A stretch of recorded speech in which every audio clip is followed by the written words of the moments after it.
Hi, welcome to another episode of Hot Takes with me, the Silver Fox. And that old adage, get woke, go broke, can now be applied to the Halifax Building Society, which has basically told customers, if you don't like us using certain pronouns, please go find somewhere else to bank. I'll give you 3 guesses what the customers are doing. Oh dear, is this their Ratner moment? Will Halifax even be around in 12 months? Let's have a look at this article. So here we are. Halifax is branded old-fashioned bullies as more customers close their accounts after the social media manager told them to leave if they don't like staff sharing pronouns on badges. And PR expert predicts a Ratner moment for the bank. Halifax is losing customers after social media team told them to leave if they don't like their pronouns. The bank posted a badge of an employee called Gemma, which read she, her, hers, and added pronouns matter. Customers replied to accuse the bank of pathetic virtue signalling and alienating many customers. Within minutes, Andy M, a member of the social media team, said, "You're welcome to close your account." Well, people have. So Halifax's pronouns badge PR disaster has sparked an exodus of customers and their savings today as its bosses were branded old-fashioned bullies. Britons are closing their accounts en masse after the bank's social media team, who, let's face it, aren't bankers, they're social media, which means they're millennial, woke lefties who have no idea about how to run a company, but are brilliantly versed in virtue signalling their particular toxic brand of left-wing politics. I suspect that Andy M may well be looking for a new job come Monday morning. Anyway. One account holder told the Mail Online that he and his family had already pulled out investments and savings worth $450,000, while many more said they are closing ISAs after they accused the bank of alienating them with pathetic virtue signalling. Another reader cancelled his Halifax credit cards online today and told customer services pronouns matter when used properly. I will not be told by a bank what I can and can't do. Other critics said, I care because they paid someone to come up with this rubbish, but they keep closing branches. Branding expert Martin Townsend said Halifax's policy is a Ratner moment and an astonishing mistake that will be considered one of the biggest PR blunders in recent history. It's always the same with woke. It's always the same because you've got these young, gobby millennials who have no concept of the real world. They've gone through their little Marxist schools and come out with shiny bright thoughts, but have no idea what the real world is. Well, this is the real world, and Martin M, you're going to be out of the door, I think. Anyway, this Martin Townsend, he told LBC, it is a Ratner moment, I would say. It's astonishing that they do something to make themselves look right on a virtue signalling and then end up looking like the most old-fashioned bullies telling them, if you don't like it, you're welcome to leave. It's extraordinary. Who treats their customers like that? I've never heard of a company inviting customers to go. How is that inclusive? NatWest, Nationwide and HSBC all have optional pronoun policies for badges. HSBC entered the debate and shared the Halifax Post, tweeting its 101,000 followers. We stand with and support any bank or organisation that joins us in taking this positive step forward for equality and inclusion. But it's vital that everyone can be themselves in the workplace. And one of the things about being yourself is the right to not have pronouns on your badges. The row began this week when Halifax, which was propped up by the taxpayer to the tune of $30 billion as part of the 2008 bailout, tweeted its 118,000 followers on Tuesday, revealing that they would allow staff to display their pronouns on their name badges in a post that read pronouns matter. Showed a picture of the female staff member's name badge, or are we assuming she's female?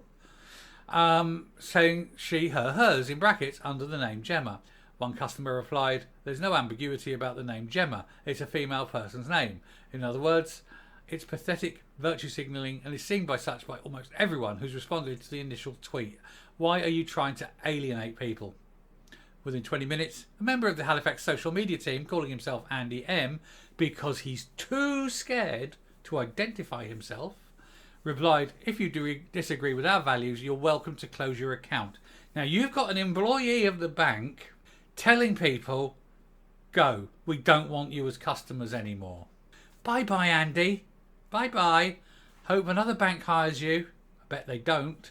Andy M's response has outraged customers and has seen hundreds claiming they will boycott the bank, with many saying they've closed their accounts. Others have cut off credit cards, all getting rid of insurance policies, and said the threat was the final straw after it cut 27 branches alone in 2022. One told the Mail Online, "My entire family have now transferred their accounts to Nationwide, cards, etc. The loss to Halifax is in excess of 450,000 in investment accounts and savings." And there's old Howard, who I'm actually going to be in a film with soon.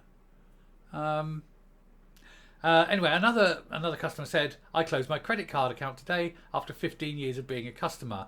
While one exiting customer, who is now changing ISAs containing more than £11,000, said, "If they politely said try to use pronouns on the badge, I would have done my best. But I left because he perceived their threat meant they'd be held to pay if I got it wrong."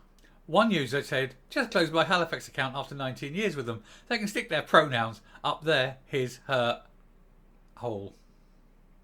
Anyway, I'm going to come up, round off, and I've got to sort of summarise this, and I do have an idea of where I'm going with it. Ultimately, in this era of high inflation, high interest rates, cars expensive, running a car is horrendously expensive with fuel prices, energy bills at home so high, food, what money you have is taken up by bills. There's very little money left over for most people to sort of enjoy themselves, entertain themselves, or invest. So it's very important that banks and building societies and things like this make themselves as welcoming and inclusive as possible to everyone. So when you get some millennial woke wankerati sitting there and being very divisive and alienating half your customers, you're watching half your customers walk down the street to a rival bank. You ask yourself, why did we employ him? Why did we go along this line of doing something which is obviously against what the people want? They have heard the saying, "Get woke, go broke." They're about to experience it. They've pushed their virtue signalling, and nobody knows why, because they don't win any points in the afterlife. When the bank is finally laid to rest, they can sit there and go, "Well, we don't have a bank anymore, and we went down with millions and billions of debt, but at least people thought we were virtuous." You sad losers. There's no points available for virtue signalling. People don't want virtue signalling. They want a bank that does its damn job. And yours can't. Can't now because your money's coming out as quick as you can. There could well be a run. Because if all these people start taking their money out, you haven't got enough money to pay it. Because all your money is tied up in loans that you've lent out. You could be in deep, deep trouble. And it would be yourselves to blame. So I'd say to anyone really who's got an account at Halifax, get your money out while you can, because you may have trouble getting it out in a few weeks. Anyway, couldn't happen to a nicer bunch. Stupid, stupid people. So, if you like what you hear and see on the channel, please hit the subscribe button if you haven't already. Ring the bell for notifications of future output. Leave a like, leave a comment. And until next time, stay safe, stay well, get your money out of Halifax, and goodbye.